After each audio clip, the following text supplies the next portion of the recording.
Welcome everybody to podcast number 32 of our Ketogenic Life. We are here to talk about something that we get asked quite often, and that is, am I going to be hungry doing keto? Because most people are used to diets where they limit their calories, just have to get used to being hungry, and so they're usually surprised. Yeah, so this is one of the main reasons I think people do not want to make change. Even if we're not just talking keto, if someone uses the word diet, like you said, I think that they just automatically think hunger, that they're going to be deprived of things. And we want to dispel some of those rumors here today on this podcast. Now we come to this because we were asked by one of our members, why are we hungry? And I thought that was a great question. Why are you hungry? And we're going to go over 4 reasons why we're hungry, and then we're going to talk about how keto can help that hunger. Okay? So the first one, you just need food. Sometimes if you're hungry, your body needs some energy. So that's obvious. And you can kind of tell by if you've not eaten. If it's been a while since you've been eating, especially on your schedule. Sometimes you will be hungry, and if you've been more active. So there's a lot of reasons, of course, why you need just some fuel for your body. So this is something that is a kind of an obvious one to start off with. The second thing is not so obvious to a lot of people, and that goes to hormones. Hormones, there's several different hormones that can play a part. We're going to talk about a few of them here today that can lead to you being hungry. And the first one is our good old insulin. Insulin is, one of those things we talked about as far as a reason why people gain weight, and it all has to do with your blood sugar. So, if you eat and your blood sugar drops, your body senses, hey, it needs some fuel. So the quickest thing to do is to eat something, especially carbs. Right. So you get that fluctuation going up and down, and insulin is one of the reasons why people get hungry. And I think that's why it surprises people who are on just a regular standard American way of eating. You eat breakfast, a few hours later, you're hungry. And that's why a lot of people, let me back up. A lot of people say, well, as soon as I eat, then that's it. Then they want to eat all the time. And I understand that. I mean, because your body, like when you eat, like I said, then it releases the insulin, and then you've got to have it again. You've got to, blood sugar goes down. Because it goes into the cells. Right. And So actually, we had a guy that, one of our clients is, he didn't want to do keto because he worked in the mines. And he was afraid his sugar was going to drop. Right. Well, the problem was he was having, like you said, the standard American diet, and he was having some crackers and stuff before he went in, and he was having some oatmeal and some cereal, which is just carbs, and it's going to raise your sugar up, make your insulin go up, and it's going to drop, and then you're going to be hungry again. So, a lot of times when we're talking about the insulin, it's because you're eating too many carbs, especially refined carbs, that just flood your body with sugar and makes insulin have that problem. And then people say, well, I just can't. How can you go 12 hours without eating? How can you go 16 hours without eating? But you're coming from the mindset of you're starving, your blood sugar drops, you don't feel good. Right. So You're a sugar burner. Right, yeah, not a fat burner. So it's hard to explain until your body's doing it. And it's a great feeling, guys, when you get to the point where you can skip a meal, skip 2 meals, and not be hungry. Right. It's a great And that's what feeling. we tell people. I mean, if you're hungry, you eat. Yes. But you don't have to eat every 3 hours. That's why we want people to trust us, because we do this. Second hormone that we're going to talk about is ghrelin. Ghrelin is your hunger hormone. It's produced in your stomach. It takes about 20 minutes for your brain to get to the signal that it's not hungry anymore. So, if you're eating fast like me, that's one of my problems is I eat too fast. And, sometimes your brain doesn't get the signal that it is full and that it's still hungry. I always think of, when you say ghrelin, I think of gremlin. Do you guys? I don't know. Kind of sounds like it, yeah. Yeah. The other things that make it go up is it's interesting if you have chronic caloric restriction. Like Janae talked about first, is when people hear diet, they just cut their calories. And that actually makes your hunger hormone go up because it senses it needs energy. And it's totally different than fasting.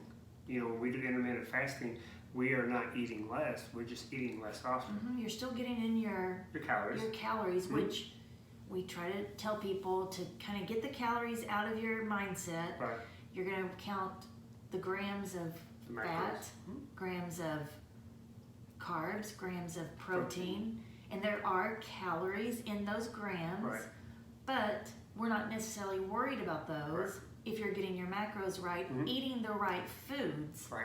And so it's just a complete change of mentality, because I think there's still a lot of people want to keep those calories a certain amount. We hear that a lot. Yeah. And even when you do track your macros, you're still going to have, whether it's on Carb Manager or MyFitnessPal, there's still those calories up there. Right. And somebody had asked me about it, actually, and they were like, well, it was messing her up or something because it wouldn't let her finish a diary or something because of her calories weren't working out. And so I told her, just ignore those calories. Yeah. I mean, put something in, because I know it makes you kind of put something in as your goals, but then just kind of ignore them. I think the main benefit I find to help people is on those apps that you're talking about. We use MyFitnessPal. Is you can do a weekend review, and it does show how many calories you take in every day. Right. And it's nice to show people, because sometimes I'll eat 1,300 calories, and sometimes I'll eat 3,000 calories. Again, you just listen to your body. I don't dictate what I eat, but it's nice to show people that you do have fluctuations. Right. I don't eat the same amount of calories. I don't shoot for the same amount of calories. Like Danae said, we eat when we're hungry. Third hormone is leptin. Leptin is producing your fat cells, and it is satiety. It tells you brain when it's full, and it is mostly a problem like we talk about with insulin resistance. There's something called leptin resistance. And basically, I'll explain the medical part. Janae can kind of give you the example. What she talks about is when you eat constantly and you're eating quite often, your leptin gets sent to your brain saying I'm full. But the problem is it's hearing that signal over and over and over, and it just starts ignoring it. What we call about being resistant, and it just doesn't hear the signal. So it doesn't. Your brain doesn't sense that it's full. It doesn't need any more food. Right. I forget, what is it that I was saying? Oh, you talked about. You had the example. It's pretty good when your kids, like, you're telling them to clean the rooms. Right. Oh, right. And you tell them every day, clean the rooms, and they get to the point where they just don't listen to you. Yeah. Like they hear you, but there's no reaction to it. It's kind of like your brain. It sees the signal, but it doesn't do anything about it. Right. That's what the resistance is. So the other thing third thing, you got, you just need to eat sometimes if you're hungry. Sometimes it's hormones. Third thing is you're not getting enough protein. This is not a Atkins diet where we eat just all protein, but you do need to have a sufficient amount of protein. And if you're not getting that, protein is one of the most foods, the macros that makes you feel full. So if you're not getting enough of that, you may get hungry. So make sure you're getting enough protein with this as well too. And really check those macros, because sometimes when you think what you're eating, you aren't getting enough of the protein. I know sometimes I've had that problem. And we're going to talk about macros, I think, next week on this. Yeah. And then the fourth thing is you're not sleeping. When you're not sleeping, your ghrelin, which is your hunger hormone, goes up. And it's hard to control. It all goes back to your hormones. There's probably some stress there as well too. You got your cortisol going up if you're not sleeping. Your cortisol goes up, your sugar goes up, your insulin goes up, and you have more resistance. So, what we want to talk about, and especially in our academy, it's not just about your foods, it's about your lifestyle, and that's why we call it our ketogenic life. And, it's about doing a lifestyle.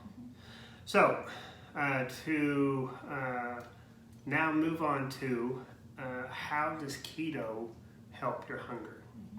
And with keto, we talk, number one is we talk about a lot of, with keto is about hormones. And we just talked about several of them.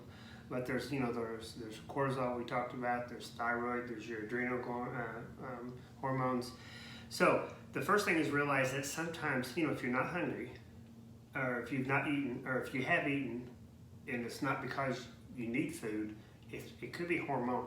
There's some other things like the sleep and the not getting the protein. Because let's all face it, sometimes you just think, sometimes it's so easy just to say, hey, yeah, that's great, Right. You kind of feel like don't need to eat. Mm-hmm. And then sometimes it feels like you cannot eat enough. Right. And like I said, that days like that, I too. know. And like even when you're on keto, you're going to have days like that. So don't think you've failed. Right. All of our hormones still are in fluctuation, and depending on what's going on. Like I said, if you're stressed, you haven't eaten, or you haven't slept well, something's maybe going on. Some people use that, and it makes they don't feel like eating. Right. So so that's kind of everybody's body's different. Sometimes I guess that would be the leptin then kicks in, and sometimes you just can't eat. Right. But some people you get stressed, and that's all you want to do is eat. So that's why it helps. And your body's not a machine. Right.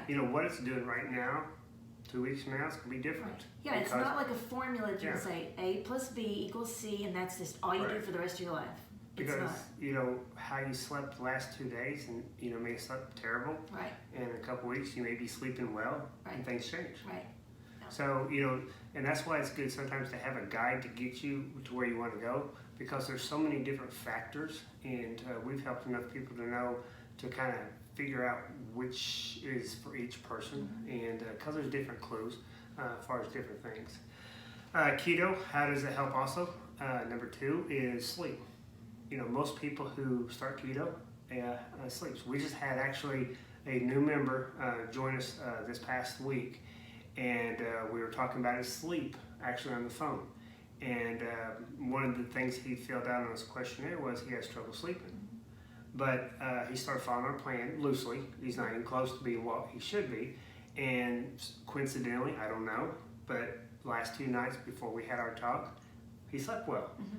And he just started changing some of his diet.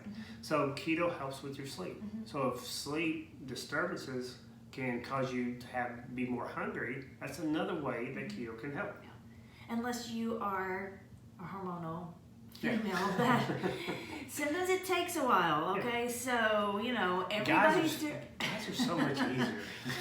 Yes. So women hang in there because sometimes, depending on your age, depending on your cycle, depending on, but we can help you. Yeah. Don't get frustrated. Don't give up and say, well, when I changed, then that's when I quit. Some people can be, I stopped sleeping well because of whatever. But you've got to get through that. Anytime you make a change in your diet, it's going to, for the first week or two, it's going to kind of, probably mess things up a little bit because your body's changing to some stuff. Right. But if you stick with us, I'm telling you guys, get through it. We can help you. So number 3, we eliminate processed foods and sugary foods. Obviously, the sugar foods, with keto, we don't hardly take any of that. And then with the processed foods, that's hard for somebody at the beginning. Sometimes they use some processed foods to help them bridge, get over that. Out of convenience. Yeah, out of convenience and things like that. But on our plan overall, that's something that we really try to eliminate as far as in your diet, and obviously it helps with your hunger as well too, with the hormones of ghrelin. And you'll get again through this too. Sometimes I think people they think it's overwhelming to begin with, so that's why use some of those processed foods to begin with. It's not the best, but it's better than what you have been doing. So we will help you get through that. We're not ones to say that you can never have something. But again, look at those packages. We just had someone send us last night. She's like, is this good? Well, on the surface, we were looking at it, and I didn't even see the actual ingredients. I just saw the macros. And, of course, it was some kind of like a nut butter. Yeah. Sunflower? No coconut nut butter. Coconut, yeah. And No, sunflower, you're right. Sunflower. Yeah, you're right. And it, on the surface, we thought, yeah, that's probably not too bad. Yeah. But then when you started, we Look at the kept, ingredients. yeah, she actually sent the back where it actually had the ingredients, and it was not good. It had sugar, it had, well, of course, some oils, I think maybe. It had some kind of fiber that I'd never even heard of. So, like, what Sugar we do cane, something. is, you know, with not just ourselves, but with our members, is we have questions that we have them not just send the front label. Right. We don't have them just send us the macros. Right. We have them send us what it's made out of. Yeah, the ingredients. Because then you learn. Because with the food industry, you know, you can realize that if something per serving is under a carb, they don't have to put, they can put 0 carb. Right. They don't have to put it's 1 carb. So, but it adds up, especially when 1 serving is like 1 teaspoon of something. Okay. And then people don't realize. And then you're thinking, well, this doesn't have carbs. But then if you look at the ingredients, if it's got maltitol and some kind of sugar cane, something or whatever, you know it has carbs in it. And that reminds me of like cereal. We don't eat cereal anymore. No. But have you ever measured out a The actual serving of cereal? serving? I mean, I've got a Jethro bowl. Yeah. What's his name? Jethro Oh, yeah. from Beverly Hillbillies. yeah, Jethro. I got a huge. I mean, when I used to eat cereal, I had a huge bowl. And that was when cereal boxes had more in them too. Yeah. That's, I mean, we don't eat cereal anymore, but I remember it's probably been at least 4 or 5 years since we've had cereal. Yeah, I've got that magic cereal, but it's keto approved. Yeah, but it's, again, one of those things It's that's not one of the best processed. things. No. But it was good to have 1 bowl of cereal with almond milk. Yeah, one but it time. really wasn't. I mean, I wouldn't Yeah. want it necessarily. It wasn't good enough to. Well, I like the 1 bowl. It's been up in our cabinet since then. Right. But anyway, so processed food, look at the ingredients. It's not that you can never have it. It helps you get through, but start looking at those ingredient lists and realize that don't be overwhelmed. Yeah. Don't worry about, oh, I can't possibly make every single thing for the rest of my life. You know, don't worry about that. Yeah. It gets easier. It Trust me. becomes a lifestyle, guys. Yes. Where are we at? Number 4. Get enough protein and fats. We talked about the protein, and also fats as well is important as well, in making you feel full. And again, with the plans that we have and the ketogenic lifestyle, we're getting enough of those into our diet. And you know, with the proteins, we start with 20% on the proteins as far as your calories. And you know, as time goes on, depending on who you are and what you're doing, you know, if you are active and you're working out and things like that, we may get you to have some more. But we try to do at least 20%. That way, you know, as you get older, especially above age 30, when you start losing 1% of your muscle mass, you want to make sure you maintain that at least. You don't want to lose it. So 20%, let's just give us for a guy that's roughly 200 pounds. How many grams of protein roughly should he 140. try? Okay, so in a woman who's say 150 pounds. Well, what you want to do is look for 70 grams per 100 pounds. So approximately 70 grams of protein for every 100 pounds you are. So if you're 150, that would be 70 plus 35, so it'd be 105 grams of protein. Okay. I think I did my math right. Right. So we'll try to remember to put that Yeah. on. But, So, yeah, that's what sometimes- you want to shoot for. Yeah.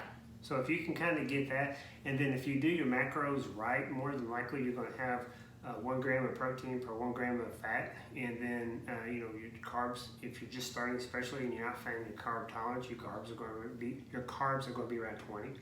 20 total carbs. 20 total. We don't. We I had know a some previous people- podcast on that. Yeah, I know some people will do net carbs. They, you know, subtract the fiber, subtract the sugar, alcohols. We're not saying you can't do that ever, but on a regular basis, I think sometimes it's really hard to know really if you can subtract or not. So it's just easier. Just to You know, do even so. if you go over to 25 Yeah. you know, just count them. Just don't be try to. I mean, your body. Don't try to cheat by saying, "Oh well, I can subtract this and this and this." Just count them, Right. and then let the cards fall. Kind of. Yeah, you'll figure it out. Yeah. And we'll help you. Now, the last 3 things is not necessarily keto, but it's kind of like with our membership. Number 5 is exercise, and there's exercise is good no matter what you're doing if you're just walking, but there are other types of exercises that are better for you. And we can go into that later on, but there's one where you do like lifting some heavy weights, and heavy depends on what your heavy is. Everybody's different on that. And then doing some high intensity interval training, and we can go in on that as well too. It's in our membership site. The sixth thing is fasting. Again, we're not cutting calories, but we're just limiting the time frame that we're eating. Right. Yeah, and you're not starving yourself. Yeah, so like what we talk about limiting the time frame, and you don't have to do these hours, but a lot of people like 12 to 8, noon until 8 p.m., eating with those hours. Because you get your lunch and your dinner. You can eat dinner with your family and things like that. I have some people who eat at 8 in the morning and quit eating probably 3 or 4 in the afternoon, and that's fine too. Actually, it's probably better. But, again, this is your lifestyle. If I come home and it's 6 o'clock and dinner's ready, or we were going to go out to eat or something, it's a lifestyle. So, not everything is perfect, but we want to do the best that we can in all that we do. Yeah. And the seventh thing is eliminate or reduce stress. Now, stress is... when your body senses stress, it doesn't know where it's coming from. It could be stress from worrying. It could be stress because you're not sleeping. It could be your job. It could be financial. Coronavirus. Staying at home. Quarantine. All those type of things. So when your body senses stress, it just knows it's stress. It doesn't really know where it's coming from. It's going to react in the same way. So if you're struggling, if you're stalling and things like that, that's something that you can look out for as well too, as far as your hunger, because when you're stressed, it leads to cortisol problems. Again, I'm sounding like a broken record. When you have more cortisol, your sugar goes up, your insulin goes up, you have more resistance. It's like a cascading effect. So I just wanted to point that out to you because it's a lifestyle as far as, being able to make some of these changes. Mm-hmm. And maybe we can do a future podcast and with our members of ways to try to reduce stress. I mean, we know stress. Everybody knows, okay, stress is not good. Right. And everybody knows, there's certain ways that everybody's different, the way that you handle it. But, there's no one way. And we all know that it's not good for us. So maybe if we can come up with some different ways that different people have that can help reduce their stress. And that kind of leads us into like the ending of our podcast is when we do a verse, and then with stress, putting things in the Lord's hand and not trying to do it yourself is probably the best stress reducer that you can have, because He's in control. And that leads us to today reading our verse. I'm going to read. I was going to start with I'm in Romans 8:18. I was going to start with 18, but I'm going to go up to, actually I'm going to go all the way up to 14, so just bear with me. But Romans 8:14, it says, "For as many are led by the Spirit of God, these are the sons of God. For you did not receive the spirit of bondage again to fear, but you received the spirit of adoption, by whom we cry out, Abba, Father." God is our Father. "The Spirit Himself bears witness with our spirit that we are children of God. And if children, then heirs, heirs of God and joint heirs with Christ, if indeed we suffer with Him, that we may also be glorified with Him." And so then it goes on to say, "For I consider that the sufferings of this present time are not worthy to be compared with the glory which shall be revealed in us." So if we are children of God, we've been adopted by God, so we're His children. We are joint heirs with Christ. Right. And that's not just for glory, but that is also in this present age, we are going to have sufferings. Right. It's not a name it, claim it And that's just, gospel. It is in this world you will have trials. You will suffer. There's going to be people who don't like you just because you name the name of Christ. Right. It's not always going to be easy to walk this world when you are walking in obedience to Christ. But the glory that's to come is going to far outweigh anything that we suffer here on earth. Yeah.